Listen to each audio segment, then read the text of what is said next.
Hello everyone, आज हम बात करेंगे एक बेहद इंपॉर्टेंट पॉइंट पर। और ये पॉइंट रिलेटेड है उन बच्चों से जिन्होंने अभी हाल ही में 12th का एग्जाम दिया है और जो फ्यूचर में सिविल सर्वेंट यानी आईएएस और पीसीएस बनना चाहते हैं। अब देखिए, पॉइंट ये है कि क्या यूपीएससी की प्रिपरेशन 12th के बाद शुरू करनी चाहिए? मैं कहूँगा बिल्कुल ज़रूर शुरू करनी चाहिए, क्योंकि यही सबसे पावरफुल डिसीजन हो सकता है आपकी लाइफ का। अब इसके बहुत सारे कारण हैं। इसका सबसे इंपॉर्टेंट रीजन है फाउंडेशन, क्योंकि यूपीएससी कोई नॉर्मल एग्जाम नहीं बल्कि कॉन्सेप्ट बेस्ड एग्जाम है।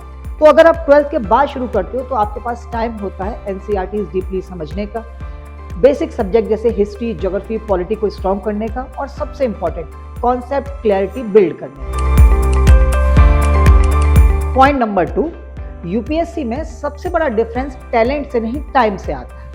तो अगर आप ग्रेजुएशन के बाद शुरू करते हो तो कहीं ना कहीं आप प्रेशर में होते हो, अटेम्प्ट का प्रेशर, एज का प्रेशर, फैमिली एक्सपेक्टेशंस। लेकिन अगर आप 12th के बाद शुरू करते हो तो आपके पास होता है 3 से 4 साल का preparation time, answer writing practice, multiple revision, trial and finding error का टाइम, और यही टाइम आपका सबसे बड़ा एडवांटेज बन जाता है।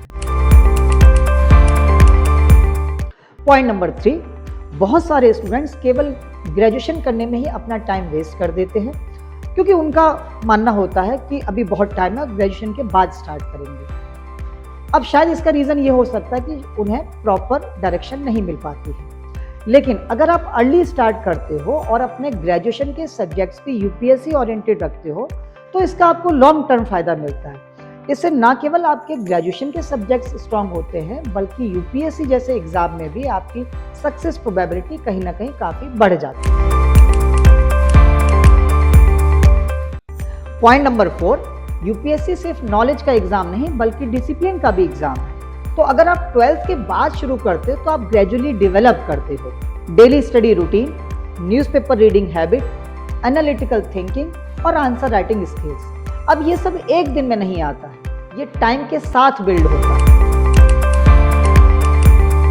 एक और इंपॉर्टेंट पॉइंट, यूपीएससी में फेलियर्स नॉर्मल है, लेकिन अगर आप लेट स्टार्ट करते हो तो हर फेलियर हैवी लगता है, और वहीं अगर आप अर्ली स्टार्ट करते हो तो आप सीखते हो, इम्प्रूव करते हो और बिना प्रेशर के ग्रो करते हो। अच्छा, आजकल एक और कॉमन ट्रेंड है कि 12th के बाद बहुत सारे स्टूडेंट्स दिल्ली या बड़े शहरों में चले जाते हैं प्रिपरेशन करने के लिए, लेकिन वहां जाकर वो हजारों स्टूडेंट्स की भीड़ में खो जाते हैं।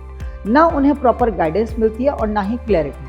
अब इससे होता क्या है कि धीरे धीरे उनका कॉन्फिडेंस कम होने लगता है, मोटिवेशन खत्म हो जाता है और वो फ्रस्ट्रेशन की तरफ चले जाते हैं। इसलिए सबसे पहले यह समझना जरूरी है कि तैयारी का सही तरीका क्या हो। सबसे पहले अपनी फाउंडेशन स्ट्रॉन्ग करिए, एनसीईआरटी बुक्स से स्टार्ट करिए, बेसिक सब्जेक्ट्स को क्लियर करिए, और सबसे इंपॉर्टेंट किसी सही मेंटोर या गाइडेंस के अंडर में अपनी प्रिपरेशन शुरू करिए। और एक और इम्पॉर्टेंट बात, स्टार्टिंग फेज में सिर्फ यूट्यूब या ऑनलाइन कंटेंट पे डिपेंड रहना भी एक बहुत बड़ी गलती हो सकती है। ज्यादा कंटेंट होने की वजह से कंफ्यूजन बढ़ता है और क्लैरिटी नहीं आती। इसलिए शुरुआत में ऑफलाइन कंटेंट पर फोकस करिए, कॉन्सेप्ट स्ट्रॉन्ग बनाइए, और जब बेस क्लियर हो जाए तब ऑनलाइन रिसोर्सेज का स्मार्ट यूज करिए।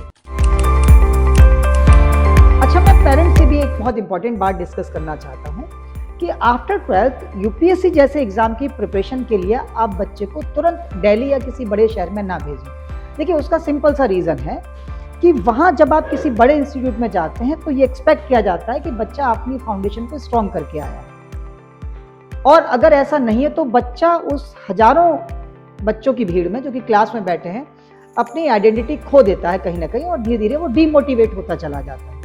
तो इसलिए बाहर भेजने से ज़्यादा ज़रूरी है कि उसकी बेसिक प्रिपरेशन हो जाए, उसकी फाउंडेशन स्ट्रांग हो जाए, क्योंकि अगर फाउंडेशन स्ट्रांग होगी तो आगे जाकर वो कहीं पर भी जाकर बहुत अच्छा परफॉर्म कर सकते। तो याद रखिए, आईएएस पीसीएस बनने के लिए सिर्फ मेहनत नहीं बल्कि सही डायरेक्शन और सही समय पर शुरुआत करना ज़रूरी है। तो यूपीएससी एक रेस नहीं बल्कि एक जर्नी है। तो जो लोग जल्दी शुरू करते हैं, सही डायरेक्शन से शुरू करते हैं, वो इस जर्नी को समझकर इस बैटल को जीत भी लेते हैं। तो लास्ट में मैं बस यही कहना चाहूँगा कि अर्ली स्टार्ट करिए, अच्छी गाइडेंस के साथ स्टार्ट करिए, पूरे कमिटमेंट के साथ स्टार्ट करिए, और कोशिश ये कीजिए कि 21 साल मिनिमम एज जो है यूपीएससी एग्ज़ाम में अपीयर होने की, वहाँ से लेकर मैक्सिमम 25-26 के बीच आपका सिलेक्शन हो जाए।